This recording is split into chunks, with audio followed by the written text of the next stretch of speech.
The late summer sun, mellow and golden, dappled through the ancient ponderosa pines surrounding Eleanor Vance's cabin. At 72, Eleanor moved with the steady grace of someone deeply connected to her surroundings. Her hands, gnarled from years of gardening and needlework, now cradled a steaming mug of chamomile tea, its herbal steam fragrant in the crisp mountain air, as she settled onto her beloved porch swing. From this vantage, perched high in the Rockies of Montana, she could see the distant peaks shimmer with an almost ethereal blue, their rugged outlines softened by the haze of late August. A gentle breeze, carrying the clean, resinous scent of pine and the faint, sweet smell of wild huckleberries, rustled through the needles, creating the whispering from which her cherished home took its name. Life at Whispering Pines, her home for 40 years, was a rhythm of quiet moments, punctuated by the rustle of pine needles and the occasional insistent call of a hawk circling lazily overhead, a dark silhouette against the vast Montana sky. Her days, once filled with the bustling demands of a small-town school library, the cheerful chaos of children, the endless shelves of stories waiting to be discovered, the satisfying thump of returned books and the quiet conversations with eager young minds, now offered the simple, profound luxuries of time. Time for her beloved crossword puzzles, meticulously completed with a sharpened pencil and a keen mind, for baking her famous huckleberry pies, their aroma filling the cabin with warmth and a hint of summer sweetness, and most of all, for watching the abundant wildlife that considered her property a natural extension of their territory. Deer grazed fearlessly in her meadow at dusk, their soft muzzles cropping the tender shoots, their large, liquid eyes watchful but untroubled. Hummingbirds, iridescent jewels of speed and light, darted at her feeders with tiny, furious wings, their presence a joyful, buzzing punctuation to the quiet. Once, she'd even seen a reclusive bobcat padding silently across her yard at dawn, a fleeting shadow dissolving into the trees, a testament to the wild heart of her mountain retreat. She felt like a quiet observer in a grand, unending play, a contented, unobtrusive part of the mountain's quiet, timeless life. It was a comfortable solitude, rich with the company of nature. This particular afternoon, however, brought a distinctly out-of-rhythm sound. A series of faint, high-pitched whimpers drifted up from the old logging trail that snaked through the lower part of her land. It wasn't the familiar, haunting howl of a coyote, sharp and mournful, that often echoed through the canyons at night. Nor was it the frantic chatter of a squirrel scolding a jay, or the distant bray of a neighbor's mule. It wasn't the vulnerable cry of a young bird pushed from its nest, a sound she knew well from spring. This sound was different. It was deeper, more primal, undeniably small and distressed. It sounded lost. It carried a raw, fragile vulnerability that spoke not just of physical discomfort, but of profound loneliness and fear, an undeniable, instinctual plea for something. Eleanor, with a lifetime of respect for nature's intricate ways and an ingrained reluctance to interfere, knowing that nature often knew best, felt a profound unease settle over her. She knew the dangers of wild animals, understood the importance of maintaining a respectful distance, understood the delicate balance of the wild. But this sound tugged at something deep inside her, a maternal instinct perhaps, long dormant since she'd never had children of her own. It was the undeniably helpless sound of a child, truly trapped and utterly alone. She slowly rose from the porch swing, its gentle creak a familiar, soothing sound. Her old knees gave a familiar protest, a dull ache that reminded her more of changing weather patterns than her advancing years. She placed her still-warm mug carefully on the small side table, then walked deliberately down the worn steps, her sturdy, worn hiking boots crunching softly on the gravel path.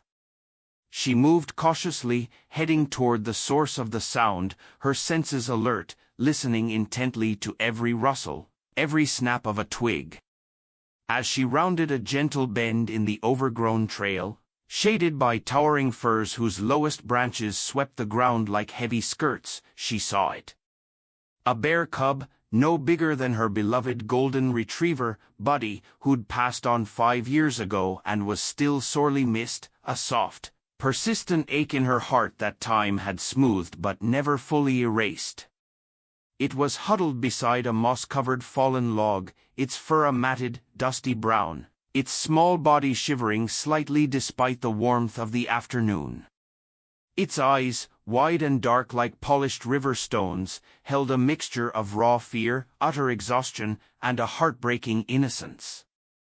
It whimpered again, a thin, wavering sound that twisted Eleanor's gut, making her want to scoop it up and offer comfort. But she held back, her wisdom asserting itself over her instinct. There was no sign of a mother bear, no rustle in the underbrush, no warning huff, no protective growl from the dense thicket nearby. She scanned the dense woods, her gaze sweeping through the shadows, holding her breath, listening intently for any indication of a larger presence. The forest remained eerily silent, save for the faint hum of unseen insects. This cub, unmistakably, was an orphan. Eleanor remained absolutely still for a long, quiet moment, observing the small, vulnerable creature.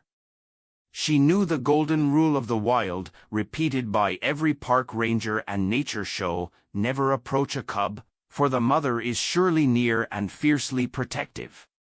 But after several long, still minutes, the forest offered no protective presence.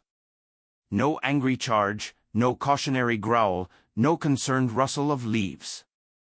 This tiny, vulnerable creature was truly alone, abandoned or perhaps orphaned by some unforeseen tragedy. Her heart, which had seen many seasons of life and loss, had witnessed the harsh realities of the wild but also its tender mercies, went out to the little creature. She didn't approach quickly, instead, she spoke in a soft, low voice, the kind she used with skittish deer that occasionally ventured close to her garden, a voice gentle and non-threatening. "Well now, little one. You seem to be in a bit of a pickle, don't you?" Her words were barely audible, a mere whisper in the vastness of the woods. The cub flinched at the sound of her voice, its small head snapping up, ears twitching, but it didn't bolt. Its whimpers softened to a continuous, pathetic murmur, a tiny plea. Slowly, carefully, Eleanor reached into the deep pocket of her sturdy gardening apron, the rough canvas worn smooth with use, and pulled out a small, ripe apple, a snack she'd intended for herself during her afternoon walk, a crisp Granny Smith. She held it out momentarily, then gently rolled it a few feet from the cub, letting it settle on a patch of sun-dappled moss. The cub sniffed, hesitantly, its tiny black nose twitching, then nudged the apple with its snout before taking a tentative, almost desperate bite. Small, crunching sounds filled the sudden quiet, a stark contrast to the earlier whimpers. As it ate, Eleanor retreated just enough to give it space, but not so far as to abandon it entirely. She sat on a nearby sun-warmed rock, watching motionless, as the cub devoured the apple, then looked up at her with those dark, pleading eyes that seemed to hold both ancient instinct and desperate helplessness. Dusk began to paint the sky in hues of lavender and rose, bleeding into deep indigo at the zenith. The air grew perceptibly chilly, carrying the promise of a cold mountain night, the kind that could steal the warmth from a tiny, solitary body. Eleanor, after observing for what felt like hours, sitting patiently on that nearby rock, listening to the murmurs of the forest as twilight deepened, knew. She knew the mother wasn't coming. The light was fading fast, shadows lengthening into inky pools. Leaving the cub there through the night was a death sentence, vulnerable to coyotes or mountain lions, or, worse, the plummeting temperatures that could bring frost even in late August. Making a decision that went against every wildlife rule she'd ever heard, one that felt both foolishly impulsive and undeniably right in the deep core of her being, she spoke again, her voice a warm murmur, softer than the breeze. "All right, little bear. Let's see about getting you somewhere safe for the night." She moved slowly, deliberately, her movements measured and predictable, not making direct eye contact, but speaking reassuringly, a low continuous hum of words about her home, about safety, about warm beds. To her astonishment, the cub, after a moment's hesitation, its small body still trembling slightly, lumbered weakly after her. It wasn't a pet, and she knew it never would be. Its wildness was inherent, indelible, a deep-seated instinct she never wished to tame. But tonight, it was a helpless orphan, following the only presence that offered solace, the only flicker of hope in its terrifying, new world. Back at the cabin, she opened the door to her old woodshed, a sturdy structure built by her late husband, filled with the comforting, earthy scent of split pine and rich, dry earth.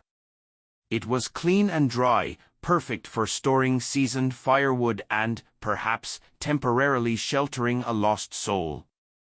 She gently placed an old, clean wool blanket, one she used for covering her garden tools in winter, inside, folding it into a soft bed. The cub, after another long, assessing look at her, its head tilted slightly, shuffled in, circled twice, settled onto the blanket, and almost instantly fell into an exhausted, deep sleep, its little body rising and falling rhythmically with each breath.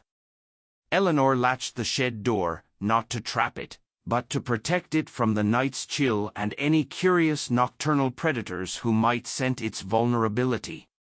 That night, Eleanor didn't sleep much.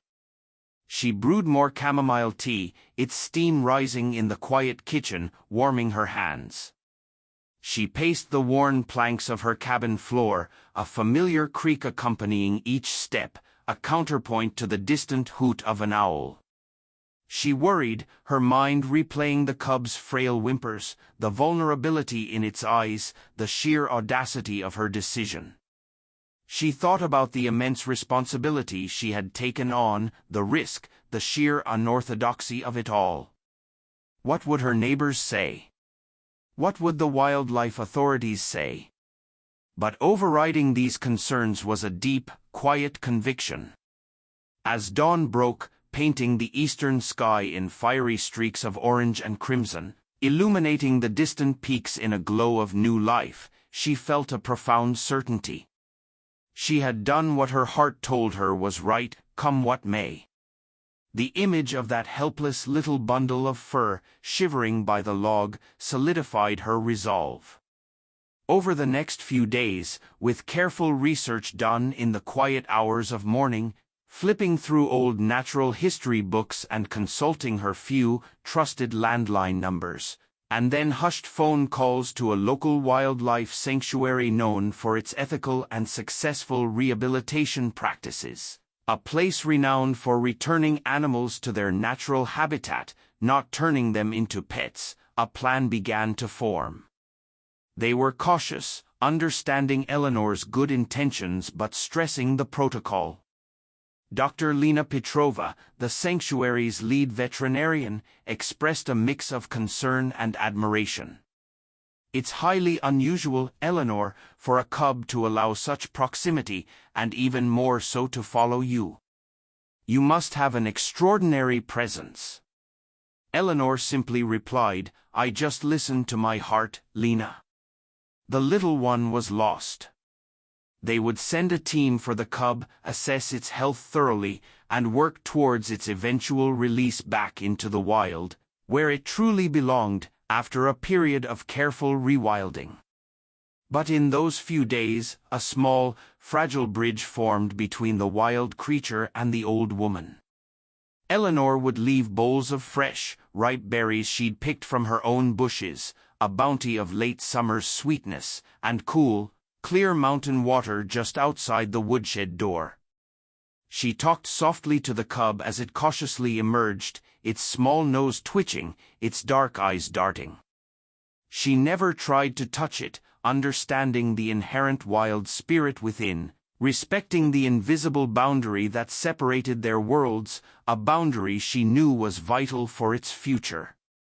Yet, each time it looked at her with those deep, dark eyes, a gaze that seemed to hold ancient knowledge, a spark of recognition, she felt a profound connection, a shared moment of vulnerability and trust that transcended species and language. The cub, which she had quietly started calling Shadow for its furtive movements in the dim light of the shed, began to associate her gentle voice and the scent of her presence with warmth and sustenance. It still kept its distance, a cautious wildness in its every move, but the trembling had lessened, replaced by a cautious curiosity. It would watch her from the shadows of the shed, its small head cocked, absorbing her presence. She'd sit on the porch, reading her newspaper, occasionally glancing over, and sometimes she'd catch Shadow watching her back, a quiet, mutual acknowledgement. One evening, Eleanor left a larger dish of mashed berries mixed with a little oatmeal for Shadow. As she retreated to her porch, she watched through the fading light. Shadow emerged, sniffing tentatively. Suddenly, a larger shadow detached itself from the deeper woods beyond her fence line, a young, curious buck. It approached the berries, its antlers still in velvet, its intention clear. Eleanor held her breath, ready to shout, but then a low, rumbling growl, surprisingly deep for a cub, emanated from Shadow. The little bear puffed up its fur, looking much larger, and lunged playfully, yet with surprising ferocity, at the buck. The buck, startled, snorted and bounded away, disappearing into the twilight. Shadow, chest heaving, returned to its meal, then looked towards Eleanor on the porch, as if seeking approval. Eleanor gave a soft, pleased chuckle. "Good boy, Shadow. You protected your dinner."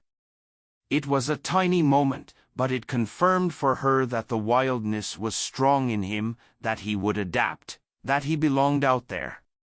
On the morning the wildlife specialists arrived, a kind, weathered woman named Dr. Lena Petrova, with intelligent, assessing eyes and a gentle demeanor, and her quiet, efficient assistant, a young man named Mark. The air was crisp and clear, carrying the invigorating scent of pine and impending autumn.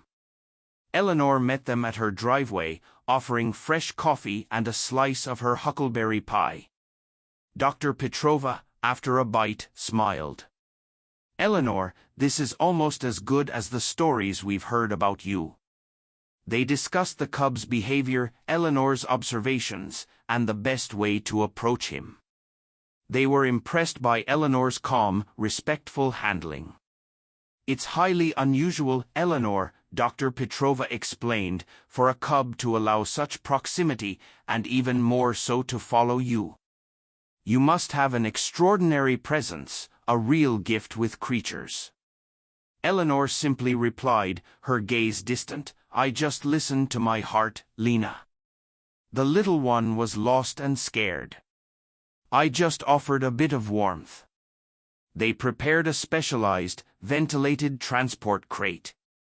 Eleanor watched from her porch as they gently, expertly, coaxed the now slightly stronger cub into it.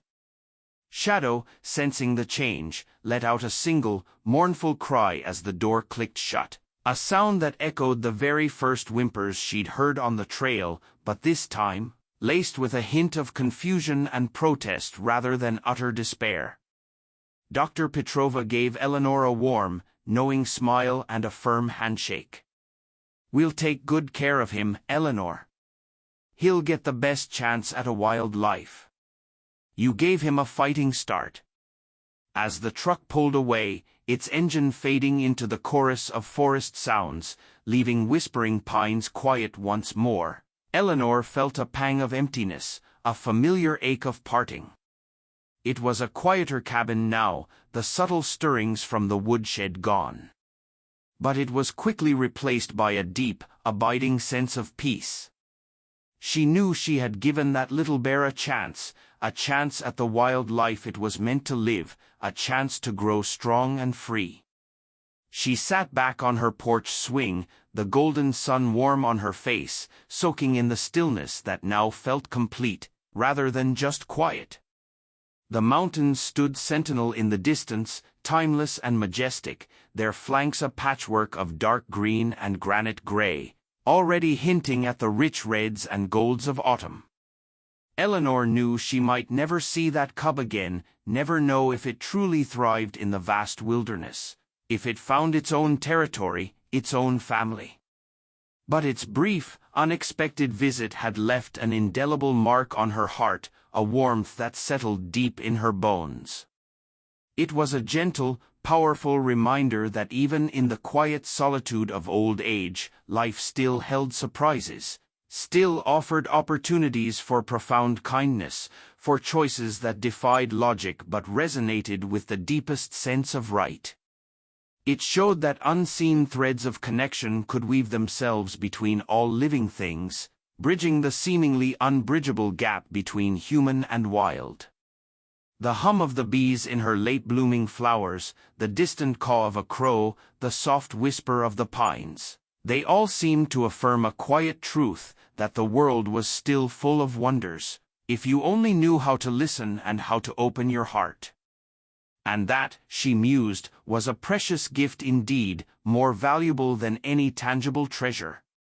Eleanor closed her eyes, a contented smile playing on her lips, and simply listened to the whispers of the pines, a soothing lullaby that reminded her of the deep, unending rhythm of the mountain.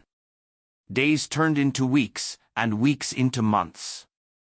The leaves turned fiery, then fell, carpeting the forest floor in russet and gold. Snow began to dust the peaks, then settled softly over Whispering Pines. Eleanor spent the colder months baking, reading, and watching the heavier snowfall from her window, remembering the tiny cub she'd sheltered. Sometimes, in the quiet of the evening, she'd imagine Shadow, denayed up somewhere, warm and safe, dreaming of berries and sun-dappled trails. One crisp spring morning, months later, as the first green shoots were pushing through the thawing earth, Eleanor was out on her usual walk along the logging trail. She spotted something shiny near the old fallen log where she'd found Shadow. Curious, she approached. It was a small, smooth river stone, painted with a crude but unmistakable image of a bear cub. Beside it, tucked into the moss, were a few perfect, plump huckleberries, fresh as if just picked. There was no one around, no sign of human presence. Eleanor felt a tear prickle in her eye. She knew, with a certainty that settled deep in her soul, that it was a message. A quiet thank you from the wild. She smiled, picked up the stone, and slipped it into her pocket. The sun warmed her face, and the Whispering Pines seemed to hum a song of gratitude. Her life at Whispering Pines continued, a quiet tapestry woven with the threads of nature's endless story. And in the heart of an old woman, a tiny, wild cub would forever hold a special, cherished place.